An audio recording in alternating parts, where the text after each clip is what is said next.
Industry trends in hemp, CBD, and medical marijuana took center stage at the West End Fairgrounds this weekend. Pocono Cannafest made a return for its second year. The event advocates for the legalization of marijuana in Pennsylvania. Vendors also used it as an opportunity to educate the public about the benefits of cannabis.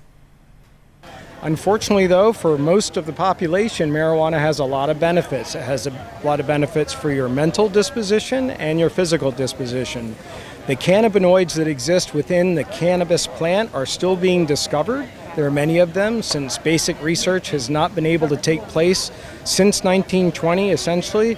There hasn't been a lot of research into the medicinal and also the other kinds of benefits from marijuana, and that's where I'm focusing on marijuana.